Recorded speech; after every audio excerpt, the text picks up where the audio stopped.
سوال تھا قبلہ شاہ صاحب نے فرمایا تھا اور وہ ویڈیو مجھے بھیجی تھی، یہ غیر مقلد اہل حدیث، یہ بہت بڑا فتنہ ہے، یہ مسلک نہیں ہے، فتنہ ہے، اہل حدیث نہیں ہے، یہ غیر مقلد۔ اگر اس کتاب آپ کو شک ہو شاید کہ یہ مولوی صاحب شاید جوش خطابت میں کہہ رہے ہیں، تو ایک انگریز کی لکھی ہوئی کتاب ہے، ہمفرے کے اعترافات نام ہے اس کتاب، انگلش میں چھپی، عربک میں چھپی، پھر اب اردو میں بھی آ گئی۔ ہمفرے انگریز تھا جاسوس، جو محمد بن عبد الوہاب نجدی یہ غیر مقلدوں کے امام کے پاس آ کر اس نے ان کو خریدا، پڑھایا، اور وہ دین جو انگریز چاہتا تھا اس دین کی بنیاد رکھی۔ آج وہی دین کے اسی عبد الوہاب نجدی کی ذریت جو ہے پوری دنیا میں پھیل کر وہی دین پھیلانا چاہتی ہے، لیکن نہیں، جو مرضی تم کرتے رہو، غوث اعظم کن مرید ایک بھی زندہ ہے تو خدا کی قسم غوث اعظم کے نانا کی عزت اور ناموس کی حفاظت اس وقت بھی ہوتی رہے گی۔ اس بدبخت نے سر عام میڈیا پہ بیٹھ کر کہا کہ قبر پہ جانا، قرآن پڑھنا یہ بالکل حرام ہے، بدعت ہے اور اس کا کوئی ثبوت نہیں ہے، اور یہ پڑھنا گناہ ہے، قبر پہ قرآن پڑھنا گناہ ہے،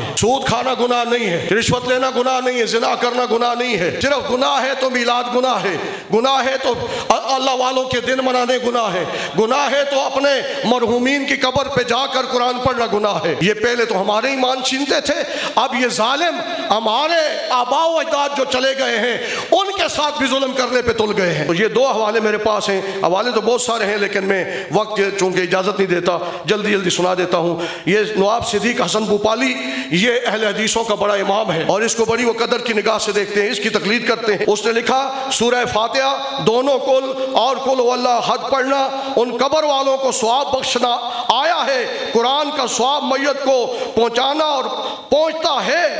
اس میں کوئی اختلاف نہیں ہے، یہ ثواب پہنچتا ہے۔ ان کا بڑا کہہ رہا ہے اگر یہ حرام ہے تو حرام کو حلال کرنے والا کافر ہو جاتا ہے، اپنے مولوی پر فتویٰ لگا پہلے، غیرت مند ہے حلالی ہے تو۔ اس کے بعد کتاب الروح ہے اور صفحہ نمبر 47 ہے، مطبوع نفیس اکیڈمی اردو بازار کراچی کا، اور اس کا مصنف ابن قیم ہے جو شاگرد ہے ابن تیمیہ کا، اور ابن تیمیہ جو ہے وہ بانی ہے، غیر مقلد اہل حدیثوں کا امام ہے، اور اس میں لکھا کہ سلف کی ایک جماعت یعنی اولیاء اللہ کی ایک جماعت نے وصیت کی ہے کہ دفن کے بعد ان کی قبر پر کے پاس قرآن پڑھا جائے، اور آگے لکھتے ہیں مروی ہے ابن عمر، حضرت سیدنا عمر فاروق کے بیٹے ابن عمر سے مروی ہے، انہوں نے کہا تھا کہ میری قبر پر پوری سورہ بقرہ شریف پڑھی جائے۔ آگے کہا اسی کتاب میں حسن بن جروی نے کہ میں نے اپنی بہن کی قبر کے پاس سورۃ ملک شریف پڑھی، اور پھر ایک شخص آیا اور آ کر کے اس نے کہا کہ آپ کی ہمشیرہ کو خواب میں دیکھا، فرماتی ہیں اللہ انہیں جزائے خیر دے، وہ قرات کرتے ہیں سورۃ ملک کی میرے قبر کے پاس تو اللہ مجھے بخش دیتا ہے، میرے درجات بلند کر دیتا ہے۔ آگے لکھتے ہیں ایک شخص اپنی والدہ کی قبر پر جمعے کے دن سورہ یاسین پڑھنے آتا تھا اور پڑھ کے چلا جاتا تھا، تو ایک دن ایسا ہوا کہ عورت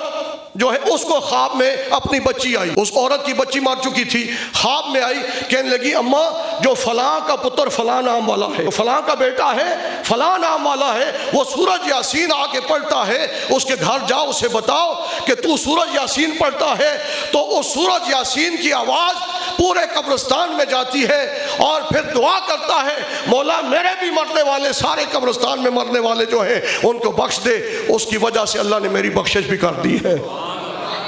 پتہ یہ چلا قرآن پڑھنا، قرآن جہاں پڑھا جائے شیطان بھاگ جاتا ہے، تو یہ تو شیطان ہے جو قرآن سے بھگا رہے ہیں، ان شیطانوں کے پیچھے نہ چلو، صحیح مسلک یہی ہے جو قرآن اور حدیث میں موجود ہے کہ اللہ کے جتنے بھی بندے فوت ہو چکے ہیں شرط یہ ہے کہ وہ مسلمان مرے ہوں، ان کی قبروں پہ جا کر قرآن پڑھو، اور خاص ماں باپ کے بارے میں تو میرے کریم آقا نے فرمایا من زارا قبر ابویہ فی کل جمعۃ، جو اپنے ماں باپ دونوں یا دونوں میں سے ایک کی جمعے کے دن ان کی قبر کی زیارت کرنے جاتا ہے، فرمایا غفر لہ وکتب برہ، اللہ اس کے گناہ بھی معاف کروا دیتا ہے اور ماں باپ کے تابعداروں کی فہرست میں اس کا نام لکھ دیتا ہے۔ تو صرف جانے سے زیارت کرنے سے اتنا فائدہ ہے تو جو قرآن پڑھے گا کتنا فائدہ ہوگا۔ اللہ تبارک و تعالی میرا اور آپ کا حامی و ناصر ہو۔